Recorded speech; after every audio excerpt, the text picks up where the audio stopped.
For decades, one of television's greatest unsolved mysteries has hidden in plain sight. A familiar broadcast was interrupted by a face millions recognized, yet nobody expected to see it there. The intrusion lasted only moments, but it exposed a question that has never truly been answered. How did someone step inside one of the most trusted systems of the 1980s without leaving a clear trace? Before we examine the recording itself, we first need to understand the world that made such an impossible moment possible. If you are watching this right now, I want to ask you something.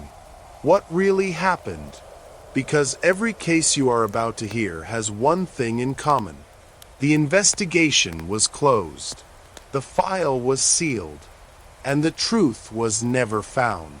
These are the cases that detectives couldn't solve, that witnesses couldn't explain, and that official records couldn't account for.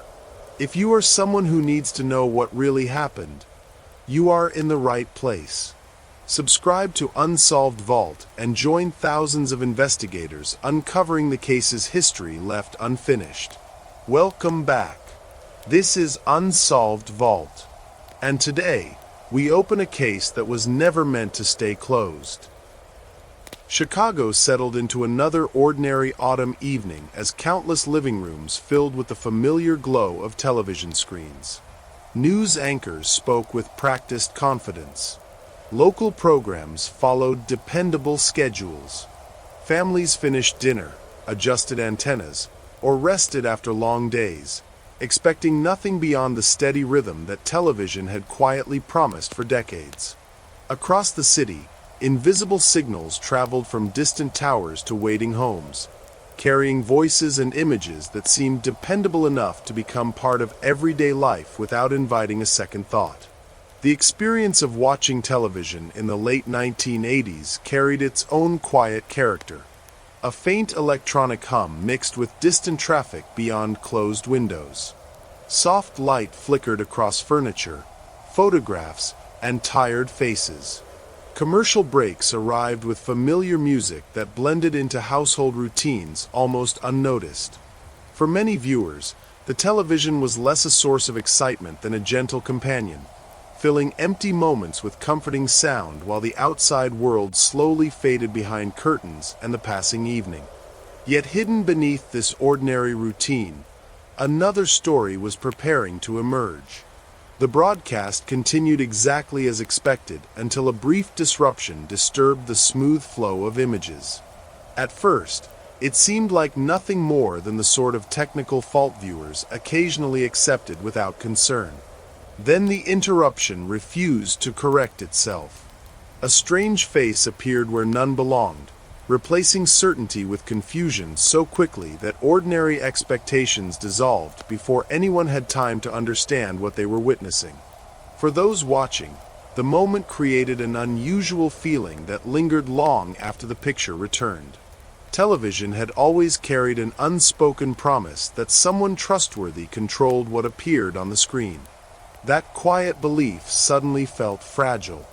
The interruption lasted only a short time, yet it suggested that an unseen presence had stepped into a familiar space without permission.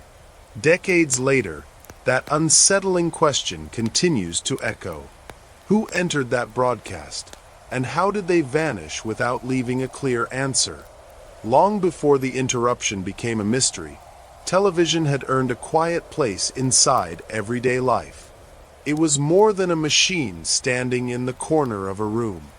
It shaped evenings, marked the passing of hours, and created shared moments between people who never met. A familiar presenter could become as recognizable as a neighbor. Local weather forecasts helped families plan the following morning. Sporting events gathered entire communities around the same screen. Every program followed an invisible path that most viewers never considered. Pictures traveled across the city through carefully managed systems, arriving with such consistency that the process itself became almost forgotten. Behind those effortless broadcasts stood a network of engineers whose work was rarely noticed. While audiences watched polished programs, technical staff monitored equipment, checked signal strength, and maintain transmitters that operated far above the streets. Their goal was not to impress viewers, but to prevent surprises. A successful broadcast was one that attracted no attention for technical reasons. If everything worked correctly, nobody thought about the equipment at all. The machinery disappeared behind the experience, leaving only the illusion that television flowed naturally through the air without effort. Chicago offered an especially complex landscape for broadcasting. Tall buildings stretched across the skyline, creating ideal locations for powerful transmission equipment. From high above the city, television signals spread outward in every direction, crossing neighborhoods, rivers, highways, and industrial districts before reaching homes many kilometers away. Those invisible waves ignored property lines and busy streets. They passed through darkness and changing weather with remarkable reliability. For viewers, this unseen network felt almost magical, even though every image depended on precise engineering carried out beyond public view. That confidence in the system grew stronger with each passing year. Small interruptions occasionally appeared as harmless static, a brief flicker, or a moment of distorted sound. Most people blamed poor reception or an aging television set before giving the problem another thought. Serious disruptions were rare enough that they hardly entered ordinary conversation. Broadcasters invested heavily in protecting their equipment because reliability defined their reputation. Every successful evening reinforced the belief that television existed within firm boundaries, carefully managed by professionals who understood every part of the process. It was precisely that confidence which gave the coming event its extraordinary power. The mystery did not begin with flashing lights or dramatic warnings. It entered through something completely familiar. A trusted broadcast became uncertain for reasons no viewer could immediately explain. In that brief exchange, an ordinary evening revealed an uncomfortable possibility. The invisible pathways carrying news, entertainment, and reassurance across Chicago were not as untouchable as they seemed. Somewhere beyond the glow of living room screens, another signal was waiting for its chance to be seen, and almost nobody imagined that such a thing could happen. To understand why the interruption felt so unsettling, it helps to remember how much trust people placed in television during that period. The screen was not viewed as an open space where anyone could appear. Every image was expected to pass through layers of planning, approval, and technical control before reaching the public. Viewers rarely questioned the source because the source had always seemed certain. Whether it was a news report, a comedy program, or a late evening film, the broadcast carried an assumption that someone responsible remained firmly in control. That confidence was strengthened by the technology itself. Unlike modern online platforms, broadcast television moved in only one direction. Viewers received the signal, but they could not influence it. There were no comments, uploads, or live reactions. The audience watched, while broadcasters transmitted. This simple relationship shaped how people understood television. It felt organized, predictable, and protected from outside interference. The idea that another individual could quietly slip into that chain of communication belonged more to fiction than to everyday experience. Across Chicago, the evening continued with its usual rhythm. Some households paid close attention to the program on screen, while others allowed it to play in the background as conversations drifted across the room. Children prepared for school the next morning. Restaurants left televisions running above empty tables. Hospital waiting rooms glowed with familiar broadcasts.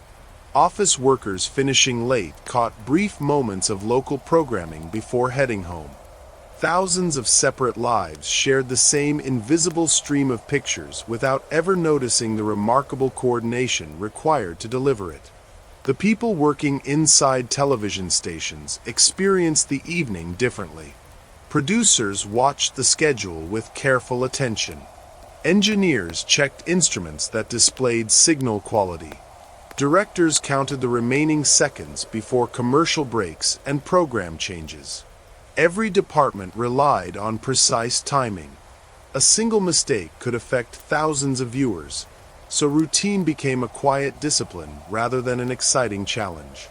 Most nights ended without memorable incidents. Equipment functioned as expected, staff completed their shifts, and another successful broadcast disappeared into the growing archive of ordinary days. Nothing in those routines suggested that history was about to record the evening for an entirely different reason. Somewhere beyond the walls of the television stations, another person, or perhaps several people, had been preparing for a moment that would last only seconds but echo for decades. They understood something about the broadcasting world that almost everyone else overlooked. They recognized a weakness hidden beneath the appearance of complete control.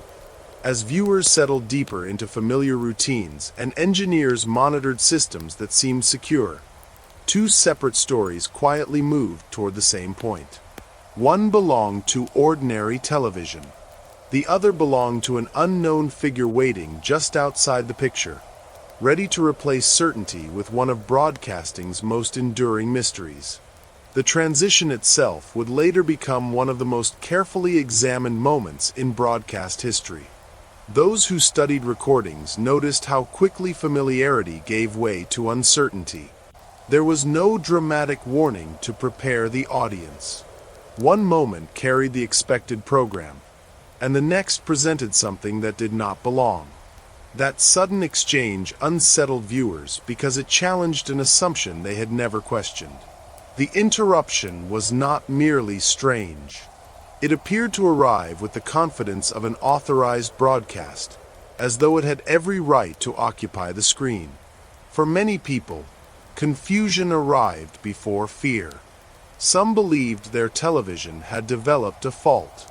Others adjusted antennas or reached for the controls, expecting the picture to return to normal after a few seconds. Neighbors who experienced the interruption often compared what they had seen, only to realize that each remembered different details. The unusual appearance, distorted sound, and unexpected behavior left room for uncertainty. Memory began shaping the event almost immediately, adding another layer to a mystery that was already difficult to explain. Inside broadcasting facilities, the interruption carried a very different meaning. Engineers understood that a problem affecting viewers across the city demanded immediate attention. Instruments were checked, communication lines became active, and technical staff searched for an explanation that matched the evidence before them. Every passing second mattered because the signal reaching homes was no longer entirely under their control. Unlike a simple equipment failure, this disturbance suggested that another transmission had somehow gained the upper hand, if only for a brief moment. That possibility raised questions extending far beyond a single interrupted program. What made the event especially unsettling was not only what appeared on the screen, but what it quietly revealed about the nature of trust. Television had always seemed like a carefully protected conversation flowing from broadcaster to audience. That evening exposed the possibility that someone outside the recognized system could enter the discussion without invitation. The interruption ended, regular programming returned, and many viewers continued with their evening. Yet something subtle had changed. An invisible boundary, once believed to be secure, no longer felt impossible to cross. Long before investigators began searching for answers, the broadcast itself had already left behind a deeper question about certainty, control, and the hidden pathways carrying familiar voices into millions of ordinary homes. As the evening drew toward its ordinary conclusion, most viewers had no reason to believe they had witnessed the beginning of a story that would survive far longer than the technology itself. Television programs ended, lights were switched off, and conversations moved on to other subjects. Yet somewhere in Chicago, recordings of the interruption were already being replayed with growing curiosity.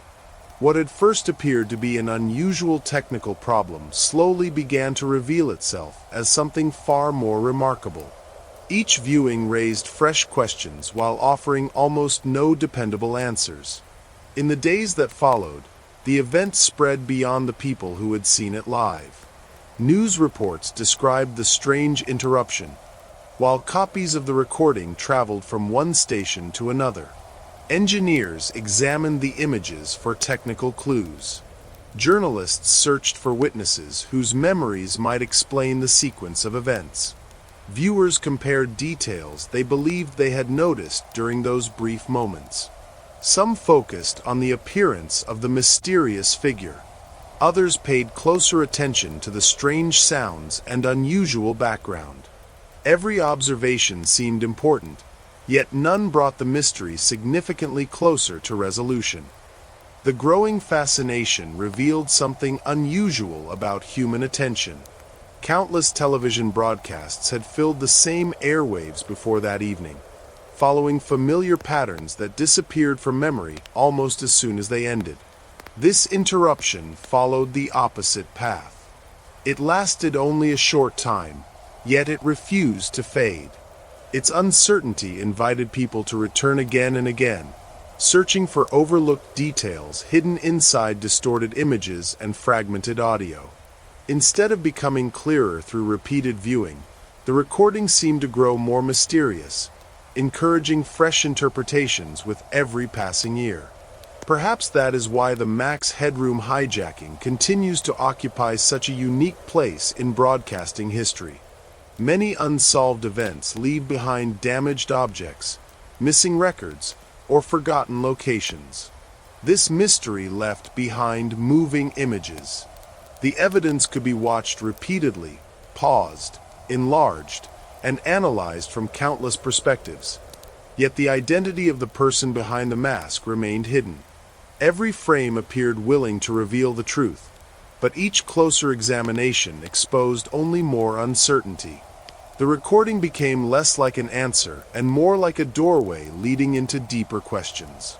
Our story begins here, before investigators assemble their evidence, before theories compete for attention, and before the unknown figure becomes part of modern folklore. For now, the focus remains on a quiet evening that should have passed unnoticed. The familiar comfort of ordinary television created the perfect stage for an extraordinary intrusion because nobody expected the routine to be interrupted. The screen that had long represented reliability suddenly became a reminder that even the most trusted systems can hold unseen weaknesses. In the next part, we leave the living rooms behind and step into the hidden world of transmission towers, engineering rooms, and invisible broadcast pathways, where the mystery truly begins to take shape. The quiet confidence surrounding television did not appear by accident. To understand why this brief interruption shocked an entire city, we first have to climb above the living rooms and into the hidden network of towers, relay links, and engineering rooms where every broadcast began its journey. Far above the streets where everyday life unfolded, another world quietly supported every television broadcast. Steel transmission towers stood against the skyline, carrying powerful antennas that reached far beyond the limits of the city below.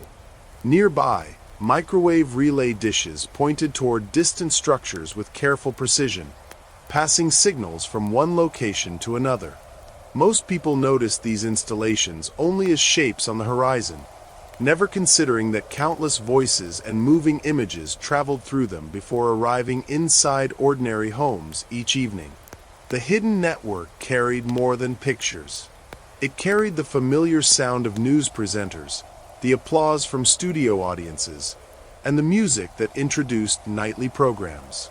Inside engineering rooms, soft equipment fans blended with the steady glow of monitors and control panels. Tiny lights marked the health of complicated systems, while instruments quietly measured signals moving across invisible pathways. Every successful broadcast depended upon these unnoticed spaces, where technical accuracy mattered far more than public recognition or attention. Each stage of the journey involved another careful transfer. A program left the studio, traveled through specialized equipment, reached a transmission point, and then spread outward across the surrounding region.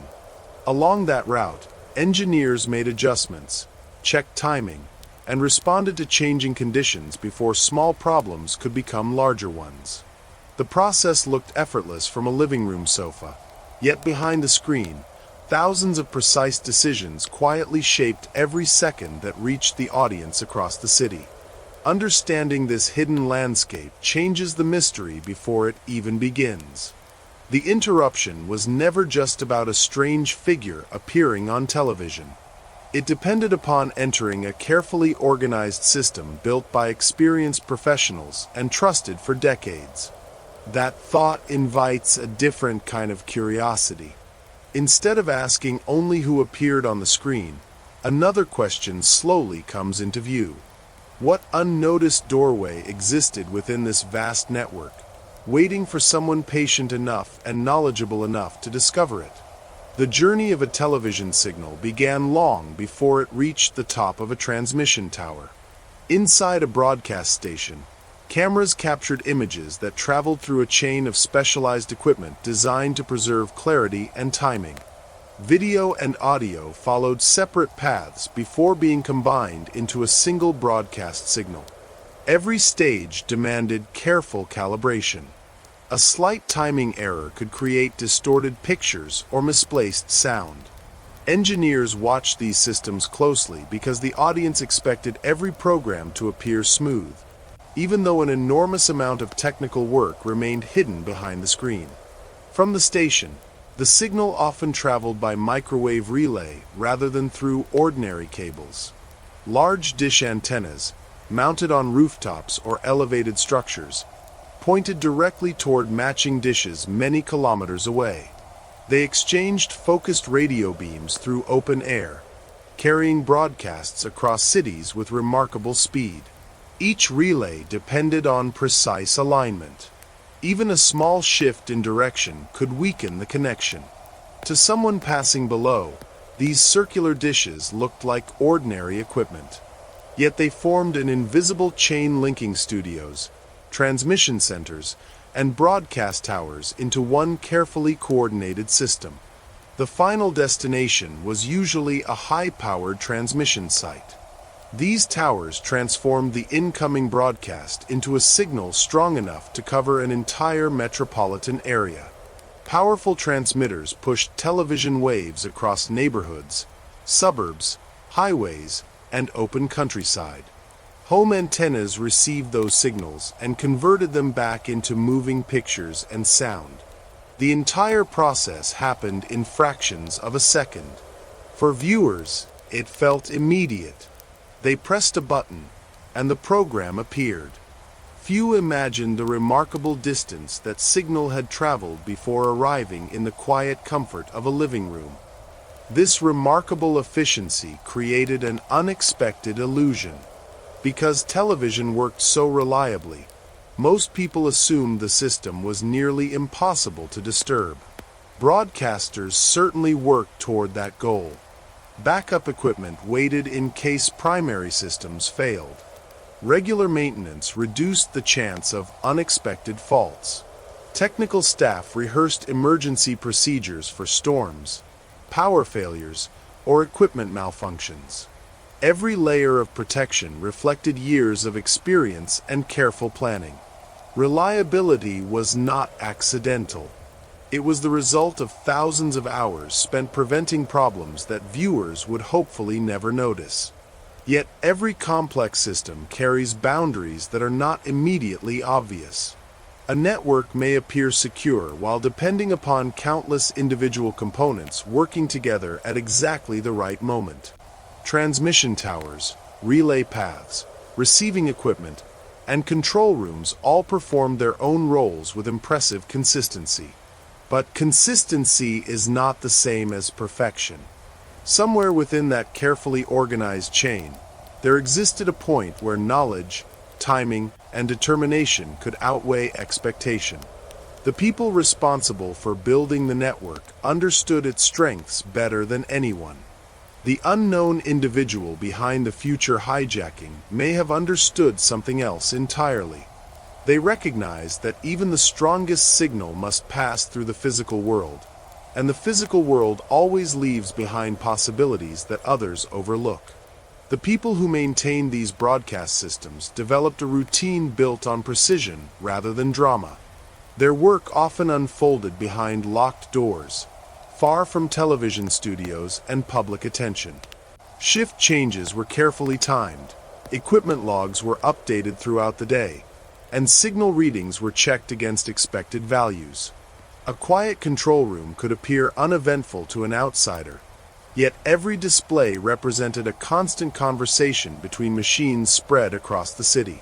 Small irregularities were noticed early because experience had taught engineers that minor changes could sometimes point toward larger technical problems. Engineers relied on more than electronic instruments. They relied on familiarity. After years of working with the same equipment, many could recognize an unusual condition before an alarm appeared. A slight fluctuation on a monitor, an unexpected reading from a transmitter, or a brief change in audio quality could immediately attract attention. This kind of awareness came from repetition rather than instinct. The systems behaved in predictable ways, allowing experienced staff to recognize when something no longer followed the pattern they expected. Even with careful monitoring, the broadcast chain extended far beyond any single room. Signals moved between buildings separated by kilometers, crossing rooftops, industrial districts, rivers, and open stretches of skyline. Engineers could observe the results of those connections, but they could not physically stand beside every relay point at every moment. Distance introduced uncertainty. A transmission path that appeared healthy on one display might depend on equipment located far away, exposed to weather, maintenance work, or conditions invisible from the main control center. The network functioned as one system, yet it occupied many different places at the same time. This physical separation quietly shaped the strengths and weaknesses of broadcast technology. Central control made television remarkably efficient, but distributed equipment created opportunities that were difficult to eliminate completely.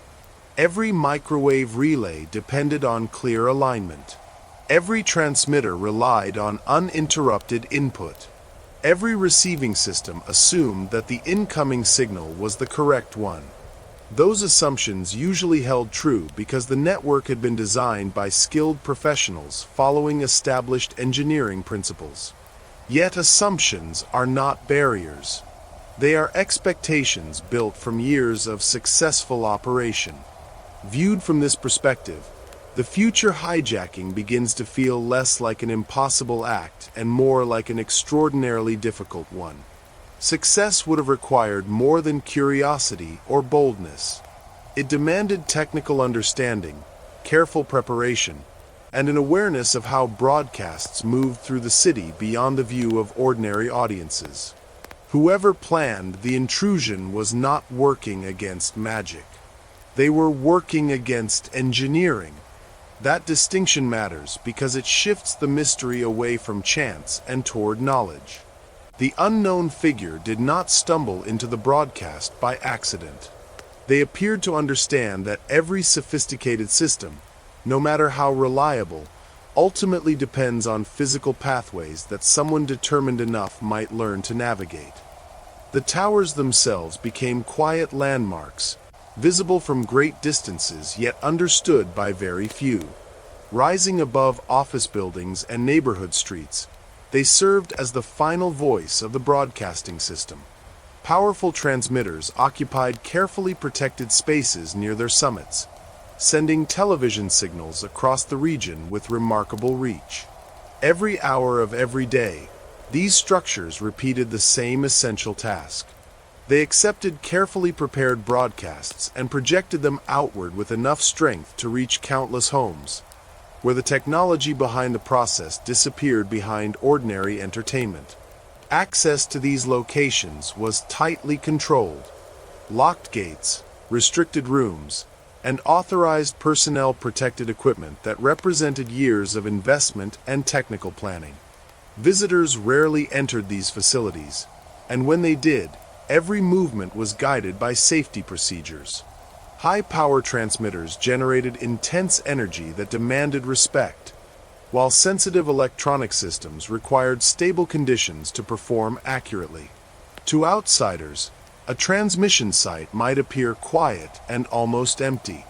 Inside, however, every device carried responsibility for keeping an entire city's broadcast uninterrupted. Yet the signal itself could not be locked behind a door. Once transmitted into open space, it became part of the invisible landscape surrounding the city. Radio waves crossed rooftops, parks, factories, railway lines, and quiet residential streets without recognizing the boundaries below. They traveled wherever physics allowed, expanding far beyond the buildings that created them. This quality made broadcasting both powerful and unusual. The source remained protected, but the signal moved freely through the environment, available to any properly equipped receiver capable of detecting it. That distinction between protected equipment and open transmission quietly shaped the nature of broadcast security.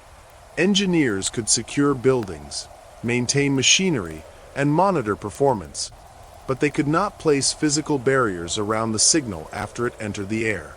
Instead, reliability depended upon technical design, signal strength, and the expectation that nobody would attempt to interfere. For decades, that expectation proved accurate. Broadcasters invested their energy in preventing equipment failures rather than defending against deliberate intrusions, because intentional interference remained extremely rare. Looking back, that confidence carries a quiet sense of irony. The network had been built to deliver information efficiently across an entire city, not to resist an attacker with specialized knowledge and careful timing. Every successful broadcast reinforced the belief that the system functioned exactly as intended. Then one extraordinary event suggested that someone had spent enough time studying those invisible pathways to recognize an overlooked opportunity. The towers continued standing exactly where they always had, yet after the hijacking, many people could no longer see them as ordinary pieces of infrastructure. They became silent reminders that the strongest broadcasts often depend upon assumptions hidden far above the streets, where very few people ever think to look. By the time a television program reached a viewer, it had completed a journey that almost nobody ever imagined. It had moved through studios filled with cameras and editing equipment, crossed microwave relay paths stretching above the city, entered powerful transmission towers, and traveled invisibly through the air before a household antenna welcomed it into a living room. The process felt effortless because generations of engineers had devoted their careers to making complexity disappear. Reliability became so complete that the network itself faded into the background, leaving only the stories shown on the screen. That hidden success explains why the Max Headroom hijacking continues to fascinate engineers as much as historians. The mystery is not only about the bizarre figure who interrupted a broadcast.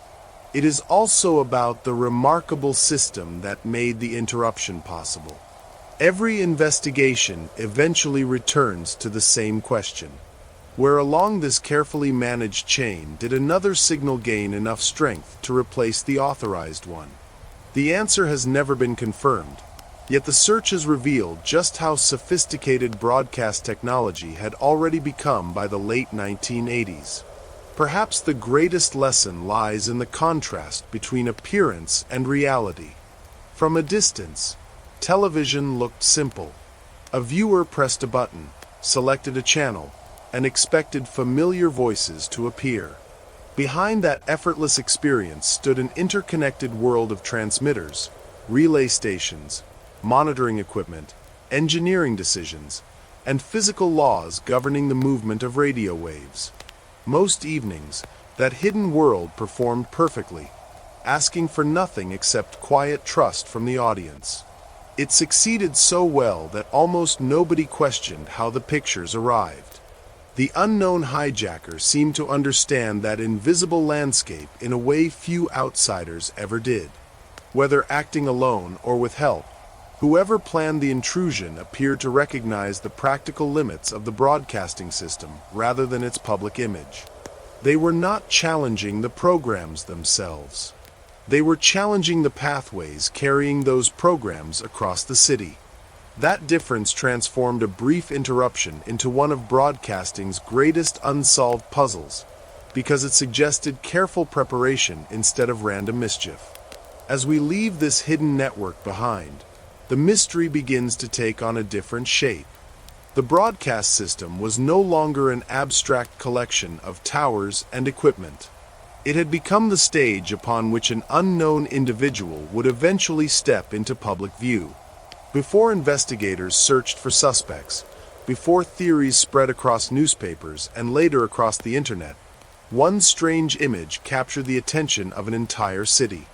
In the next part, we move away from the machinery and toward the figure at the center of that unforgettable recording, exploring why the choice of Max Headroom was as curious as the hijacking itself. The technology explains how a signal traveled, but it does not explain the face that suddenly replaced it. Before we witness the interruption itself, we need to understand why one fictional character became the perfect disguise for one of broadcasting's most enduring mysteries. Before the interruption became famous, the face behind the mask already belonged to popular culture. Max Headroom appeared with pale plastic features, dark glasses, neatly dressed clothing, and a background that looked like moving sheets of polished metal. His stiff expressions and broken digital movements suggested a computer struggling to imitate a human being. Although he looked artificial, every part of the character had been carefully designed by performers, makeup artists, and television producers rather than by advanced computer technology itself. Watching Max Headroom created an unusual experience for audiences during the late 1980s. His voice hesitated with deliberate electronic stutters, while quick pauses interrupted ordinary conversation in unexpected places. Bright studio lighting reflected from smooth makeup, adding to the illusion that a machine had stepped onto television. The character often mixed humor with strange observations, leaving viewers unsure whether they were listening to a comedian, a television presenter, or a futuristic invention that understood people only imperfectly. As the character became more familiar, his presence spread beyond a single television program. Advertisements borrowed his unusual appearance, interviews welcomed him as though he were a genuine celebrity, and magazine covers introduced him to wider audiences. The fictional personality crossed between entertainment and commercial media with surprising ease. Instead of belonging to one story, Max Headroom gradually became a symbol of an age fascinated by computers, electronic communication, and the uncertain relationship between technology and everyday life. That wider meaning gives the later hijacking a deeper sense of mystery. The unknown figure did not choose an ordinary disguise or an unfamiliar costume. They selected a character already connected with artificial identity, media culture, and the growing influence of technology. Whether the decision carried humor, criticism, or another hidden message remains uncertain. Even before investigators consider the identity of the person behind the mask itself quietly encouraged people to search for meaning beyond its strange and unforgettable appearance. Max Headroom first appeared in the mid-1980s, introduced as a fictional television personality from a near future shaped by powerful media corporations and relentless broadcasting. Although many people remembered him as a computer-generated figure, the illusion relied mainly on practical techniques. Actor Matt Frewer performed beneath detailed makeup and carefully designed prosthetics, while lighting, camera angles, and video effects created the impression of a digital being. The result felt convincing because it arrived at a time when computers were becoming more visible, yet remained mysterious to much of the public. The character's unusual style reflected the anxieties of that period. Personal computers were entering homes, satellite television was expanding, and electronic communication seemed to be transforming daily life at remarkable speed. People were excited by new technology, but they also wondered where it might lead. Max Headroom captured both feelings at once. He looked like the future, yet he behaved in unpredictable ways. His artificial speech, awkward pauses, and exaggerated confidence made him entertaining while quietly suggesting that technology could imitate humanity without ever fully becoming human. Unlike many fictional characters, Max Headroom rarely stayed within the boundaries of a single story.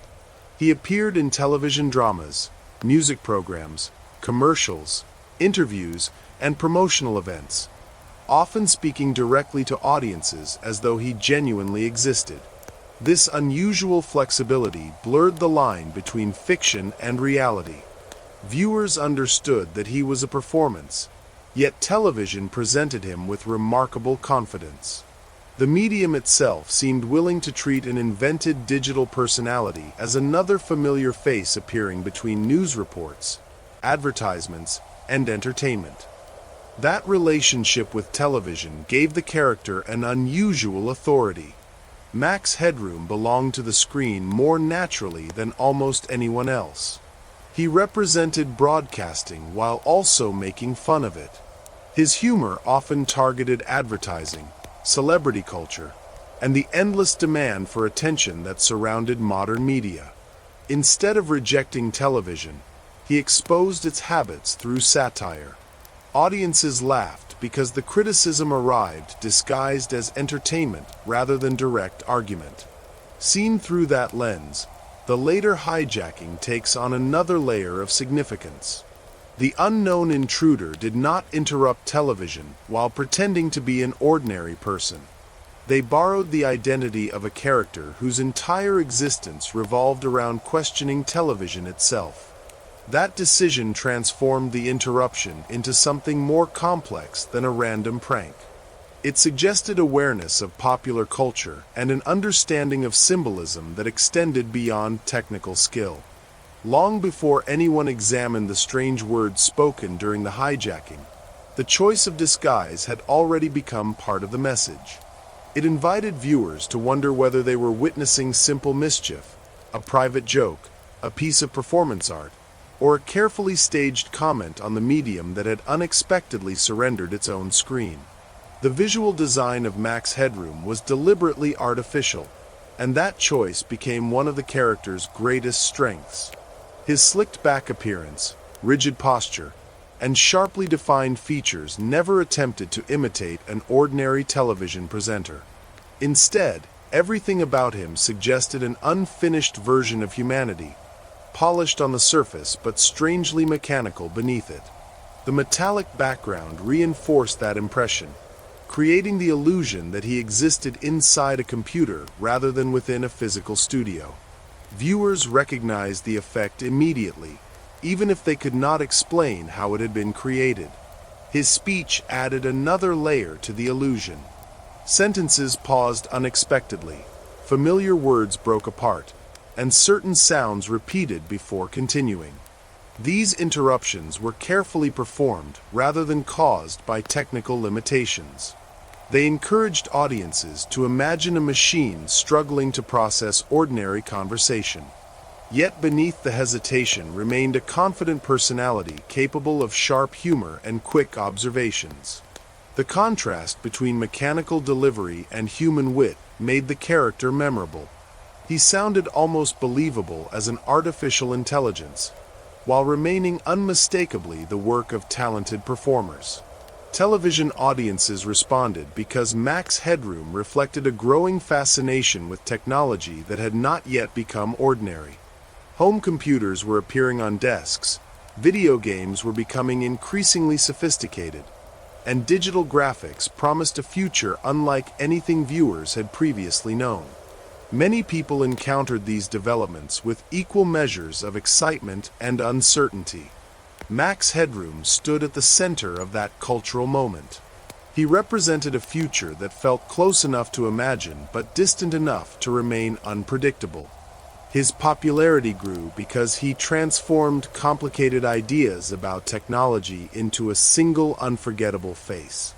That cultural importance helps explain why the disguise chosen during the hijacking has continued to attract attention for decades. Had the unknown intruder worn an ordinary mask, much of the deeper symbolism might never have emerged. By appearing as Max Headroom, they immediately connected the interruption to conversations already taking place about media, technology, and public trust. Without speaking many words, the image encouraged viewers to think about television itself rather than only the person standing before the camera. In hindsight, the disguise almost seems designed to outlive the event. Technical details of broadcasting gradually became outdated as television entered the digital age. But the image of Max Headroom retained its unusual power.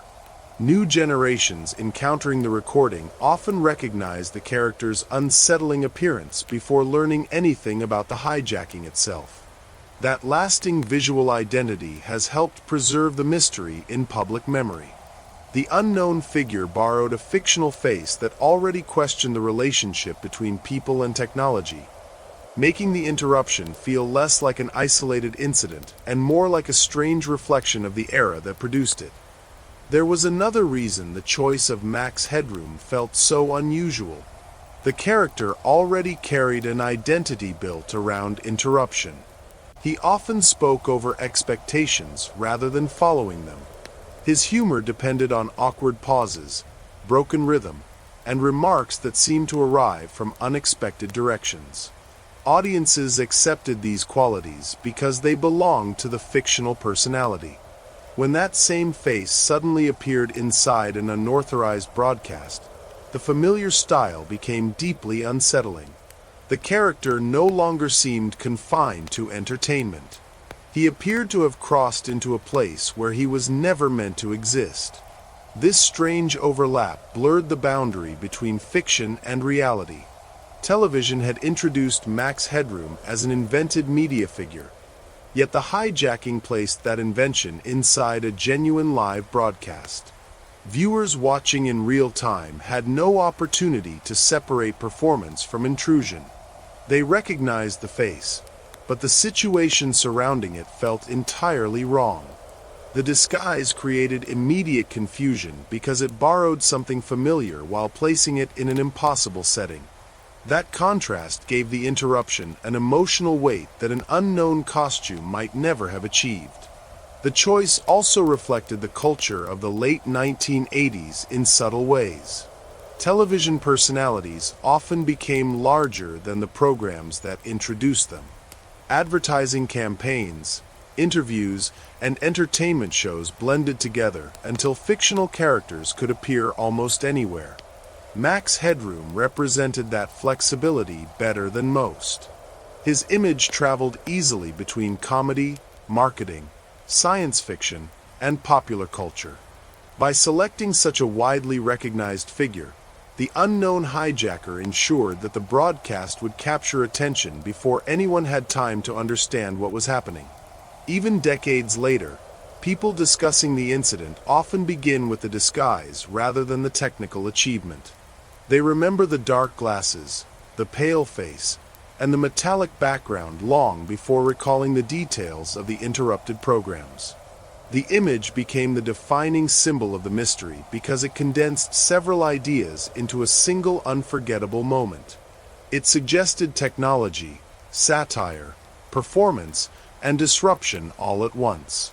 Those associations continue to shape public memory, making the recording instantly recognizable even to viewers who know little about the broader history. Perhaps that is the greatest irony surrounding the mask. Max Headroom had been created to explore the growing influence of television and electronic media through humor and exaggeration. The hijacking transformed that fictional concept into part of a real historical event that still resists explanation. The unknown person behind the disguise disappeared without identification, yet the borrowed face remained. In many ways, the mask became more famous than the individual wearing it. It concealed an identity while creating another, allowing one of broadcasting's greatest unsolved mysteries to be remembered through the expression of a character who never truly existed at all. By the end of this chapter, the disguise begins to feel far less accidental than it first appeared. Max Headroom was not merely a recognizable face borrowed from popular culture. He represented an era fascinated by electronic communication, artificial identity, and the growing power of television to shape public imagination. Those themes were already woven into the character long before the hijacking occurred. When the unknown intruder adopted that appearance, the interruption gained a symbolic depth that reached beyond the technical act itself. The choice also changed the way the event would be remembered. Broadcast signal intrusions had occurred before, and others would happen again. Yet very few entered public memory with the same lasting force. Many incidents faded because they lacked a compelling image. The Max Headroom hijacking was different. A single bizarre figure, instantly recognizable and strangely out of place, became permanently attached to the story. That image traveled through documentaries, newspaper archives, internet forums, and historical discussions, allowing the mystery to survive long after the original broadcast technology had become obsolete. For investigators, however, symbolism offered little practical help. A disguise can reveal intention while concealing identity at the same time. The mask suggested cultural awareness, technical confidence, and perhaps a sense of humor, but it refused to identify the individual standing behind it. Every visible detail seemed carefully chosen to direct attention toward the character rather than the performer. Even today, researchers continue to debate whether the disguise carried a specific message or whether its primary purpose was simply to create confusion that would endure for decades. This balance between revelation and concealment lies at the heart of the mystery. The hijacker appeared openly before thousands of viewers, yet almost every meaningful detail about their identity remained hidden. Their face was visible only through another face. Their voice was altered by performance and distortion. Their presence was unmistakable, but their personal history disappeared behind a fictional personality designed to imitate humanity without ever becoming fully human. Few disguises in modern history have achieved such an unusual combination of visibility and anonymity. With the character now understood, the mystery prepares to enter its most unforgettable moment. The mask has been examined, the cultural meaning explored, and the strange choice placed within the world that created it. What remains is the broadcast itself. In the next part, we leave behind symbolism and background, returning instead to the recording that captured history. Frame by frame, second by second, we will follow the interruption as it unfolded, allowing the images, sounds, and unsettling details to reveal why less than 2 minutes became one of television's most enduring unsolved mysteries. The stage is now fully prepared, but the performance has not yet begun.